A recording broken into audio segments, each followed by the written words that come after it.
और बड़ी खबर, आज 19 जनवरी है। आज 19 जनवरी है। कश्मीरी पंडितों के नरसंहार के 296 महीने या 33 साल कह लीजिए पूरे हो चुके हैं। 19 जनवरी 1990 को कश्मीर में धर्म के आधार पर सबसे बड़ा नरसंहार हुआ था। 33 साल पहले आज ही के दिन कश्मीरी पंडितों को अपने ही देश में शरणार्थी बनाकर छोड़ दिया गया था।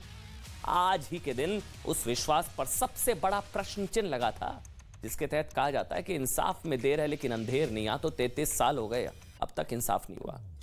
आज ही के दिन कश्मीर में 3 ऐसे नारे गूंज रहे थे जिसका सच, तुष्टीकरण और वोट बैंक के लिए हमेशा के लिए दबा दिया गया।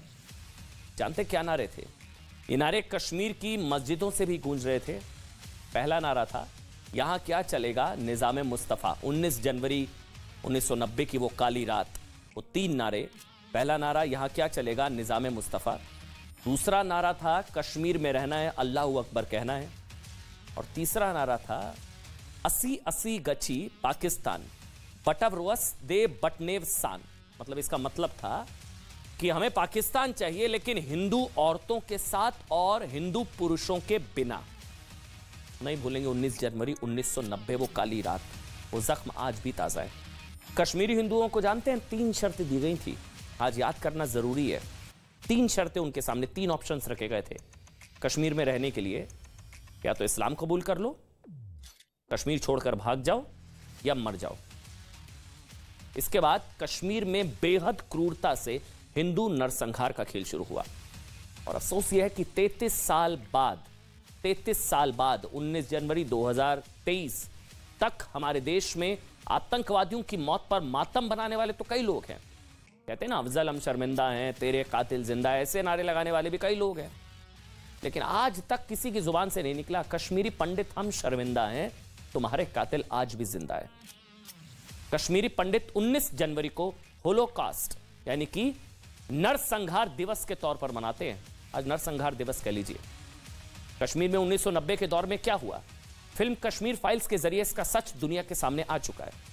आज हम कश्मीरी हिंदू नरसंहार से जुड़े कुछ किरदारों का सच आपके सामने बताएंगे। आज हमने कहा है ना, आज आपको दिखाएंगे कश्मीर फाइल्स पार्ट 2। ये कश्मीर फाइल्स पार्ट 2 इसलिए क्योंकि सबसे बड़ा नरसंहार आज मिलेंगे आप उसके सबसे बड़े गुनहगारों से, जिनके बारे में ईमानदारी से सोचा जाना बहुत जरूरी है। पहला किरदार मुफ्ती मोहम्मद सईद का। कश्मीरी पंडितों के नरसंहार में जम्मू कश्मीर के पूर्व मुख्यमंत्री मुफ्ती मोहम्मद सईद की बेटी रुबैया सैयद का अपहरण बेहद अहम माना जाता है। रुबैया सैयद महबूबा मुफ्ती की बहन भी हैं।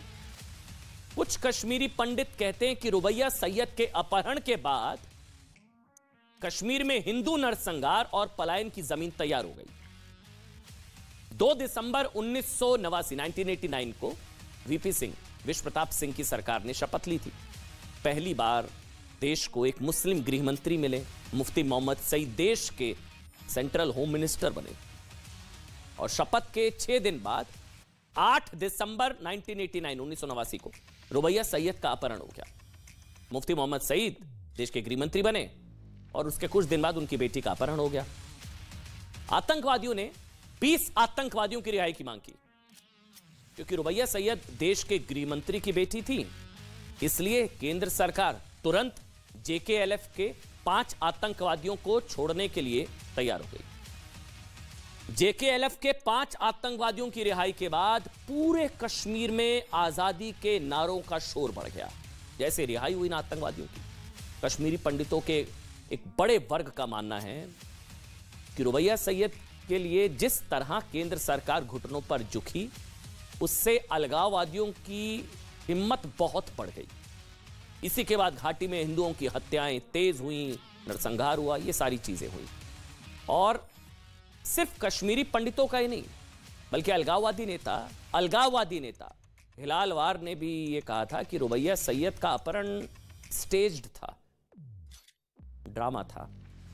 हिलाल वार, उन्होंने अपनी किताब, हिलाल वार अलगाववादी ने अपनी किताब में, जो किताब का नाम है वो है द ग्रेट डिस्क्लोजर्स सीक्रेट अनमास्क्ड, में लिखा है कि मुफ्ती मोहम्मद सईद की बेटी रुबैया सईद का जो अपहरण हुआ वो एक तरीके से ड्रामा था, और ये ड्रामे की वजह से ही JKLF के 5 आतंकवादियों को छोड़ा गया, जिसके बाद कश्मीर में नरसंहार हुआ। कश्मीर में हिंदुओं के साथ जिस तरह से अलगाववादी ताकतों की हिम्मत बढ़ी, मुफ्ती मोहम्मद सईद के खिलाफ अलगाववादी हिलाल का बड़ा दावा। इसके अलावा मुफ्ती मोहम्मद सईद ने JKLF चेयरमैन यासीन मलिक के साथ मिलकर यह साजिश रची थी। इसके अलावा कई सवाल है। गृहमंत्री की बेटी होने के बावजूद रुबैया के साथ सुरक्षा क्यों नहीं थी? सवाल। क्यों सरेआम बस से अपहरण के बावजूद ड्राइवर या किसी और से पुलिस में रिपोर्ट क्यों नहीं लिखवाई गई? क्यों यह आरोप लगे कि अपहरण के बाद रुबैया सैयद को एक पुलिस अफसर के घर में रखा गया? क्यों यह आरोप लगे कि रिहाई के बाद जम्मू कश्मीर पुलिस ने रुबैया सैयद का कोई बयान दर्ज नहीं किया? क्यों 33 साल बाद 15 जुलाई 2022 को रुबैया सैयद ने जम्मू की टाडा कोर्ट में यासीन मलिक की पहचान अपहरणकर्ता के तौर पर की? और 15 जुलाई के बाद 67 दिन में ऐसा क्या हो गया कि रुबैया सैयद ने कोर्ट में कहा कि वो किसी अपहरणकर्ता को पहचान ही नहीं सकती हैं? दूसरा किरदार, जम्मू कश्मीर के पूर्व मुख्यमंत्री और नेशनल कॉन्फ्रेंस सांसद फारूक अब्दुल्ला। 7 नवंबर 1986 से 18 जनवरी 1990 तक मुख्यमंत्री थे। 18 जनवरी, ये डेट ध्यान रखिएगा, फिर मैं आगे बताऊंगा। 18 जनवरी 1990 तक वो मुख्यमंत्री थे। ये वो वक्त था जब कश्मीर में हिंदुओं की टारगेट किलिंग हो रही थी। हिंदू सिखों के घर में रातों रात कश्मीर छोड़े जाने के लिए पर्चे चिपकाए जा रहे थे। मस्जिदों से हिंदुओं के खिलाफ ऐलान हो रहे थे। खुलेआम हत्या और बलात्कार हो रहे थे। यहां तक कि अखबारों में हिंदुओं को घर छोड़ने की धमकियां दी जा रही थी जब फारूक अब्दुल्ला मुख्यमंत्री थे।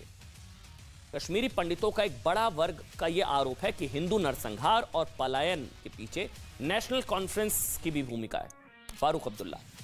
इसीलिए तत्कालीन सीएम फारूक अब्दुल्ला ने हिंदू नरसंहार रोकने के लिए कोई ठोस कदम नहीं उठाए।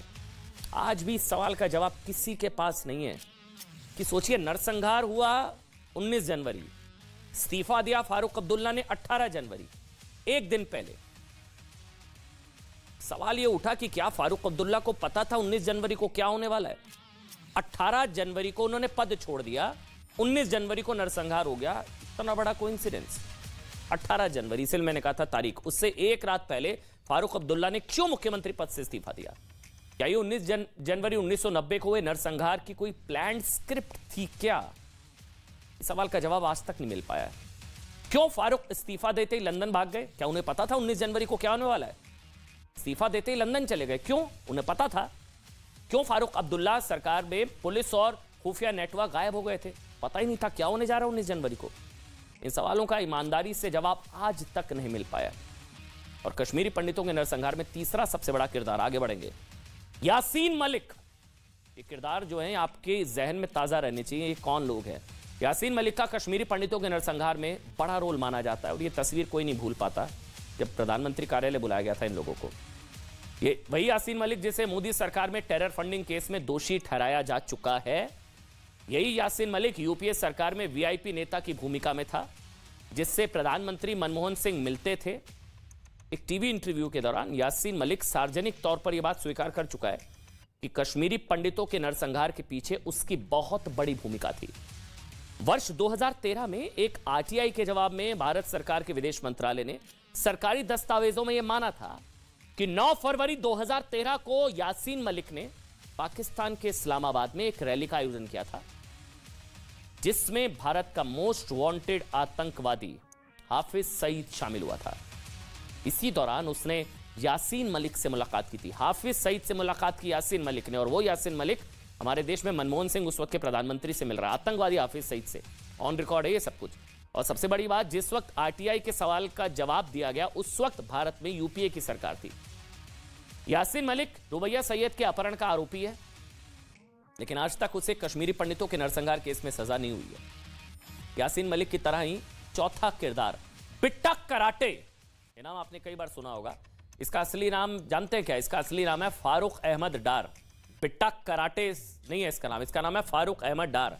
इसे कश्मीरी पंडितों का कसाई भी कहा जाता है, बिट्टा कराटे। बिट्टा कराटे ने एक टीवी इंटरव्यू में जानते हैं क्या कहा था? उसने कितने लोगों की हत्या की बताया, उसकी संख्या भी उसे याद नहीं। अब आप अंदाजा लगाए कि ये दो आतंकवादी मतलब वर्षों पहले अपना जुर्म कैमरे पर कबूल कर चुके हैं, लेकिन वोट बैंक की राजनीति करने वाले आज तक इनके किए की सजा नहीं तय कर पाए। पिट्टा कराटे को सजा दिलाने के लिए हमारे देश की राजनीतिक इच्छा शक्ति कितनी कमजोर है। मतलब सोचिए, ये टीवी इंटरव्यू में बता देता है। इसे आप जम्मू के टाडा कोर्ट के एक ऑब्जर्वेशन से समझ सकते हैं। अक्टूबर 2006 को पिट्टा कराटे की बेल पर रिहाई का आदेश देते हुए अदालत ने एक बहुत गंभीर टिप्पणी की थी, और यह टिप्पणी सीधे सीधे उस वक्त की सरकार की राजनीतिक इच्छा शक्ति पर किसी प्रहार से कम नहीं था। टाडा कोर्ट ने कहा था कि पिट्टा कराटे के खिलाफ सबूत पेश करने में जबरदस्त नाकामी दिखाई गई। पिट्टा कराटे, कश्मीरी पंडितों का कसाई इसको कहा जाता है। इसने खुलेआम इंटरव्यू में कबूल करा था कि इसने इतने लोगों को मारा वहां पर। पिट्टा कराटे ने टीवी इंटरव्यू में 20 पंडितों की हत्या की बात मानी थी, और यह भी बताया गया कि पिछले साल मार्च में 33 साल बाद बिट्टा की क्राइम फाइल खुली और श्रीनगर की अदालत बिट्टा के खिलाफ सुनवाई के लिए तैयार हुई। कोर्ट ने कहा कि जम्मू कश्मीर सरकार ने 31 साल तक पिट्टा के खिलाफ चार्जशीट दाखिल क्यों नहीं की। पिट्टा कराटे की पत्नी जम्मू कश्मीर में बड़ी प्रशासनिक अफसर थी, जिसे साल 2022 में आईएसआई से लिंक की वजह से पद से बर्खास्त कर दिया गया। मोदी सरकार कुछ वक्त पहले जम्मू कश्मीर लिबरेशन फ्रंट को बैन कर चुकी है, जेकेएलएफ को बैन कर चुकी है, जिसके बाद से पिट्टा कराटे अब जेल में है। 1990 में सैकड़ों हिंदुओं की हत्या हुई, हिंदू महिलाओं से गैंगरेप हुआ। गिरजा टिक्कू को तो गैंगरेप करके जिंदा आरी मशीन पर चीर दिया गया। जस्टिस गंजू, बीके गंजू की उनकी पत्नी के सामने ही हत्या की गई, और उनके खून से सने चावल खाने के लिए उनको मजबूर किया गया। सब आपने कश्मीर फाइल्स में देखा होगा। आज हम कश्मीर फाइल्स 2 आपको दिखा रहे हैं, उन गुनहगारों से मिलवा रहे हैं। कश्मीरी पंडितों की हत्या करके उसके शव पेड़ पर टांग दिए गए। लेकिन इससे भी बड़ा अंधेर क्या हो सकता है कि 33 साल बाद भी आज तक एक भी हत्यारे को सजा नहीं हुई है। एक भी हत्यारे को। 19 जनवरी याद दिलाना जरूरी था, भूलिएगा मत।